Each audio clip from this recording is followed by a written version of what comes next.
Once upon a time, there lived a man and his wife. They were known as Mr. and Mrs. G. They had two children, a boy called Django and a girl called Sala. From birth, Sala was clairvoyant.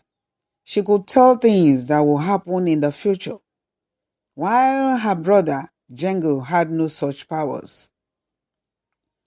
One day, as her father was about to go to the farm in the morning, she told him not to go because there was danger on the way. Her father looked at her up and down and did not take Sala's words seriously. He decided to go. "This small daughter of mine, just 5 years old, is talking rubbish," he said aloud, looking at his daughter. "Papa, I said you should not go to the farm today. There is danger on the way," Sala said repeatedly. "Papa, please don't go," she said. But Mr. Orji looked at her daughter and ignored her warnings.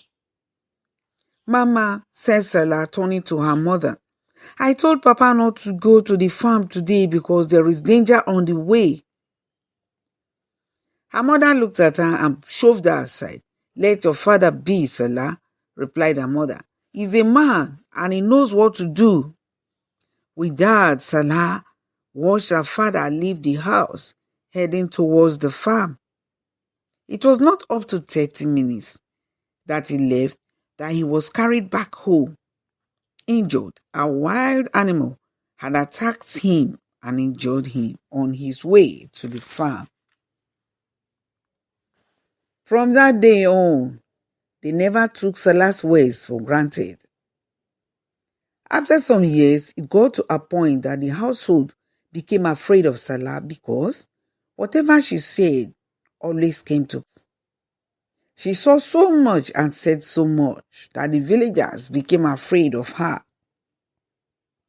She told the villagers one day to stay at home and not go to the big market on a particular day because something terrible was going to happen at the market. The villagers, having known her predictions never failed, remained at home. And later that very evening, they heard that some evil men had attacked people at the market and carted away their goods. Sala had saved us, they said. But as time went by, they never looked at it that way. She was not like a god in the town and was much feared. When Sala turned 10, her parents could stand her no longer. They felt she was an evil child, bringing disgrace to the family. And so they drove her out of the home, out of their house. Sala with no clothes in her hands except the one she was wearing, and no food at all, at 10 was all alone now on the streets, with nowhere to go. She held her mother's hands, crying and begging, "Mother, please don't drive me out of the house. Where will I go? Please, mother. Please, mother, forgive me. Where will I go?" she begged. "Let your powers provide you a place to stay. You are a disgrace to us. Look at all you say, keeping the villagers in fright. Where did you get those powers? You're an evil child. Go away. Get out. Let that power you have provide you a place," added her father, cutting in bitterly. "Please, Papa. Papa, please. Please, Papa," she cried. I cannot watch. She kept stammering. "I cannot watch anyone be in danger. Papa, that is why I always say it out to protect you all," she explained. "Besides, my creator revealed to me that my abilities are still more and more are still coming out to help you people in the village." "What?" exclaimed her father. "What power? If more is yet to come as it is now, it is better you leave this house because I don't know how it will be when the more comes," the father said. Sala could not believe her eyes and ears. She watched her parents shut the door on her, and she found herself all alone in the world, standing in front of the house. Sala stayed close to see if her parents would let her in later in the night, but no way was it to be. It was very late now at night, and she became afraid. She went to the neighbors to beg them to let her in, but they refused. She knocked at the door and begged them, "Please, my daddy has driven me out. Can you let me in?" "No, we can't let you in. If your papa has driven you out, go, please go. We don't want trouble. We can't stand you." Salah was crying. The whole village, she went round, but they did not answer, and she started to roam the street. And at about 10 o'clock in the night, when everywhere was quiet, people were already sleeping, she stumbled upon a young lady called Daju. Daju was returning from where she had gone, and it was late when she got to Lucena. Daju asked her why she was walking all alone at that time of the night at her age. She told Daju she had been driven away from home and why. Daju was surprised. "Because you could see and tell them things they drove you? Is that not a gift from the Creator? Why should they pursue you from house? Come, follow me," she said, "to my place in the next village where I live all alone. My parents are away back to our hometown. So I live there all alone. Tomorrow we'll go and beg your parents to forgive you and allow you to stay back home." Daju took Salah home and she spent the night there with her. The following morning, Daju went with Salah to her parents' home as early as 6 o'clock in the morning to beg them to allow her return home. But to Daju's surprise, they drove the two of them out of the house. Daju was shaken. There was nothing she could do other than to take Salah back to her house where she lived. "Salah, don't cry anymore," Daju said. "I will take care of you like my own blood sister. Don't worry. Whatever I eat, we will both share and manage. That is life." It took Daju a long time to assimilate the fact that a mother and a father could drive their children out of the house without looking back. That was how Salah and Daju began to live together like elder sister and the younger one. They spent happy and difficult moments and days together, and Salah became used to Daju, and she was like a young mother to her. Several years later, Salah grew into a beautiful girl, and she was very powerful. She could foresee and heal. She could heal people who had problems and financial needs. She could help them. She could wish them things and it would come to be. And gradually, she became well known all around in so many villages, and she was much sought for. Along with that came wealth. As she cured people, she never demanded for money, but the people were so impressed that they compensated her enormously. Daju was now matured and getting ready to marry a man that had proposed to her. She called Sala and asked her, "How is it going to be, my sister, when I get married? How are you going to be? I don't want to leave you all alone here."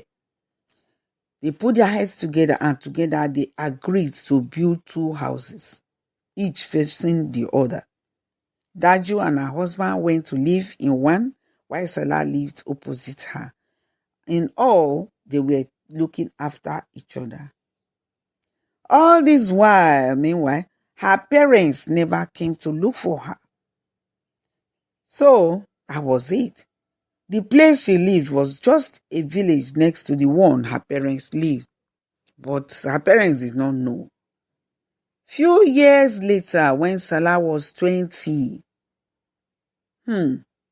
a terrible storm hit her parents' village, Lucena, and the village was flooded with water. The rain refused to stop. For weeks, rain was falling. Everyone in the village became worried that their village would be swept away by the flood. It got to a point that the village chief decided to consult the oracles.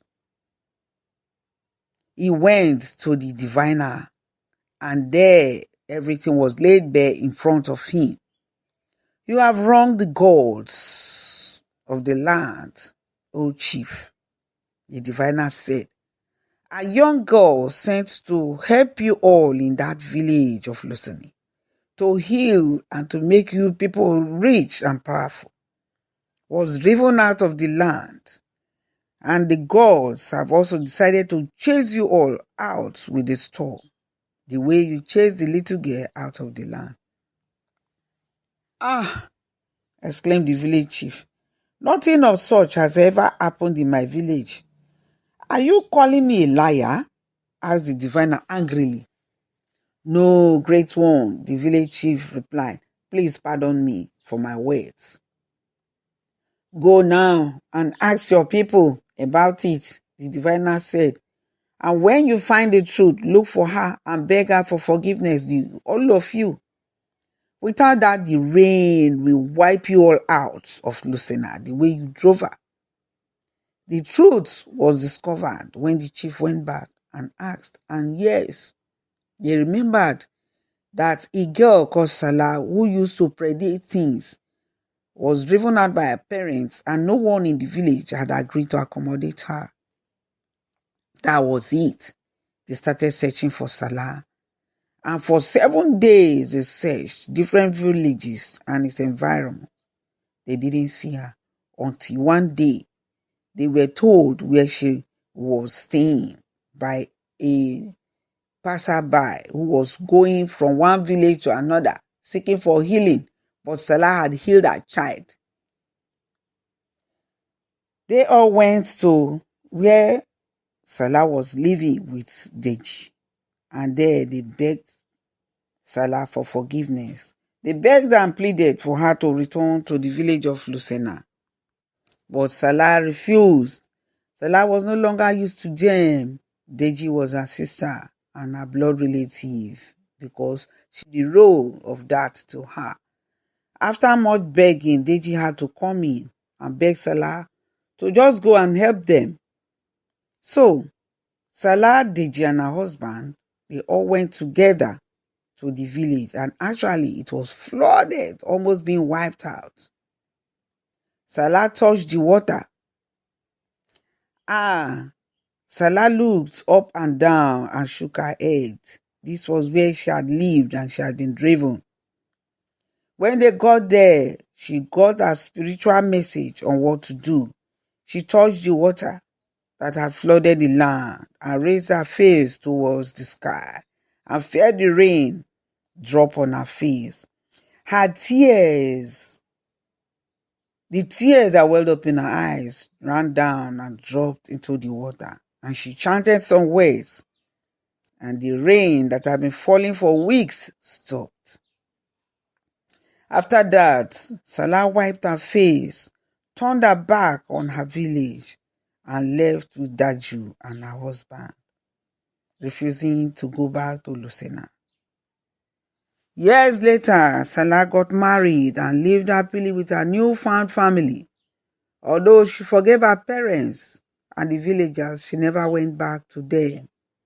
Our Creator often gives us different people with different powers to help us in the community, but we never realize this. We call them witches, we call them wizards.